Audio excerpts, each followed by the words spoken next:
Good evening and welcome to FSC TV. I'm Kate Murphy. And I'm Andrew Pauling. Tonight on FSC TV, The Sound of Music opens, 2 dams in Polk County could be hazardous, and the Supreme Court hears DACA arguments. From Studio A on the campus of Florida Southern College, this is FSC TV.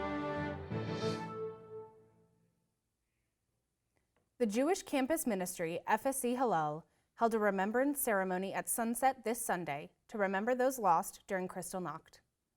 On November 9th to 10th, 1938, in an incident known as the Night of Broken Glass, Nazis in Germany torched synagogues, vandalized Jewish homes, schools, and businesses, and killed almost 100 innocent Jewish people. In the aftermath of this event, some 30,000 Jewish men were arrested and sent to Nazi concentration camps. Members of the Florida Southern community came together at the Water Dome to listen to a historical background of the event before holding a short memorial in which community members circled the Water Dome, lit candles, and recited the mourners' Kaddish. The final farmers market of the semester took place yesterday on the patio just outside of the Mock Mart. Here's more on this student government initiative. Florida Southern's monthly farmers market took place on Wednesday for the third and final time this semester. The farmers market promotes healthier eating at Florida Southern by bringing fresh foods and vegetables to the campus. The monthly student government initiative brings fresh produce from local farmers to campus at a discounted price. Students are able to use their college meal plan to buy these fresh fruits and vegetables for their own use. Personally, I found it a pretty big struggle to try to find fruits and vegetables that I could bring back to my dorm because the only ones that were available were mostly in the CAF. So bringing it here allows students to bring it back to campus and use it for cooking and just healthier snacking. The farmers market will be back next semester. However, dates have not been released at this time. The Student Government Association's Sustainability Committee is hosting America Recycles Day tomorrow during Convo Hour in Badcock Gardens. The Lambda Chi Alpha fraternity held a one-day philanthropy event on Sunday to raise funds and canned foods for Feeding America, a United States-based nonprofit organization which provides food through pantries, soup kitchens, shelters, and other community-based agencies. Organizations played a variety of lawn games, including a relay race, cornhole, and tug of war, before painting and smashing pumpkins, which had gone bad after Halloween. Watermelon Bust, Lambda Chi's Philanthropy Week, will take place in the spring.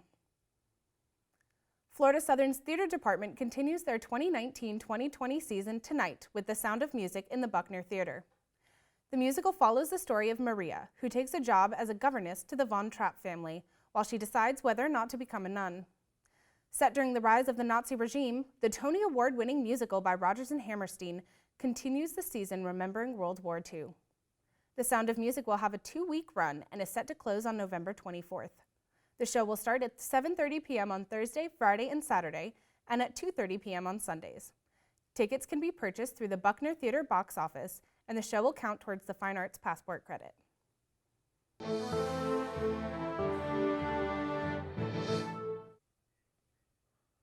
Men's cross-country standout Mason Jones is headed to the NCAA Division II National Championships after a third-place performance at the South Regional. The men finished 6th as a team, while the women finished 4th for the second straight year, behind a 10th-place performance by Sarah Zamat.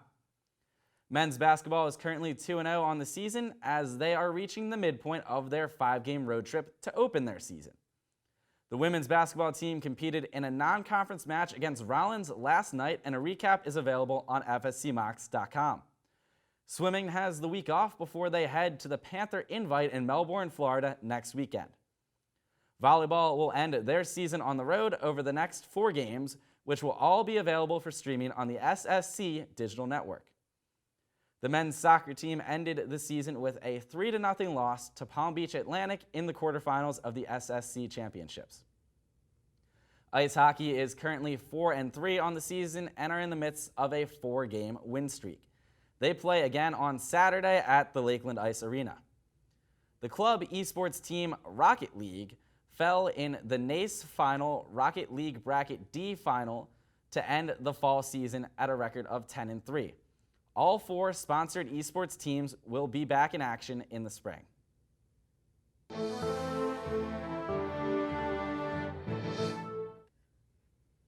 An investigation by the Associated Press found many American dams in poor conditions and in dangerous locations. 2 of those dams listed are in Polk County. Meadowview Lake Dam and a dam just off of Winter Lake Road and Thornhill Road are considered high-hazard dams in the report, meaning a dam failure will likely result in the loss of life. Many of these dams were built in the early 20th century, and fixing them is not a simple process. Meadowview Lake Dam resides in Bridget Cruz's backyard.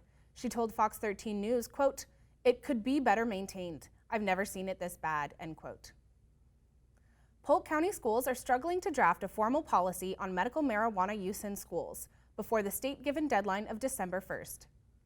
The district lobbyist, Wendy Dodge, proposed a policy despite being advised not to by a school board advisory company. The proposed policy's 4 main guidelines state that only caregivers can administer medicine, that the product cannot be in any inhalable or patch forms, that the medicine can only be administered in a designated location identified by the principal, and medication shall not be stored on campus. These rules would only apply to students with a state-issued medical marijuana license. A Tennessee-based production company has asked Lakelanders for help with a true crime docuseries revolving around the murder of Abraham Shakespeare. Shakespeare was a Lakeland local who won the lottery in 2006 and was declared missing in 2008, only to later be found deceased. Jupiter Entertainment representatives asked locals on Reddit to help supply information about longtime local businesses, excellent people, and need-to-know Lakeland facts. For the docuseries, commenters mentioned Lakeland's famous swans and locations such as Hollis Garden. The company has requested any information and tips be sent in to jupiterent.com.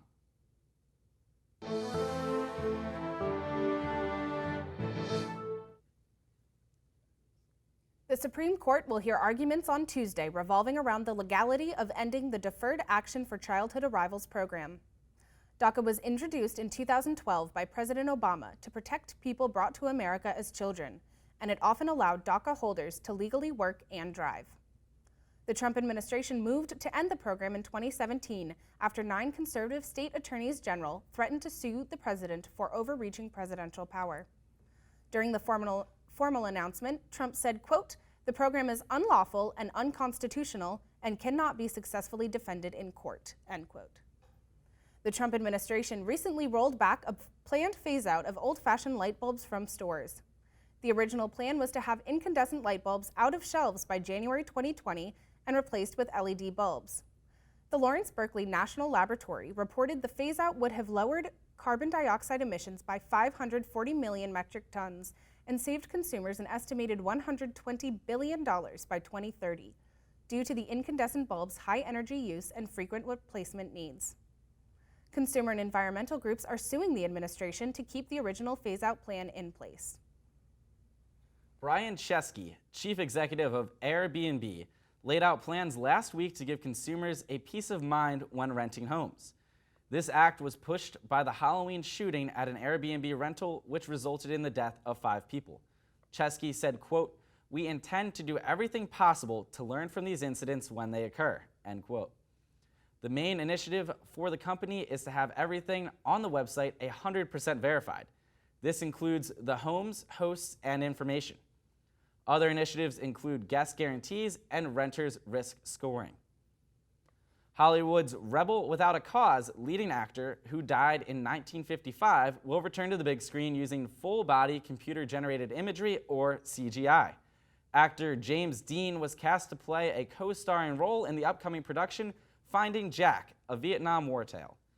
The film's production company, Magic City Films, have previously acquired rights to use Dean's image and likeness from his surviving family.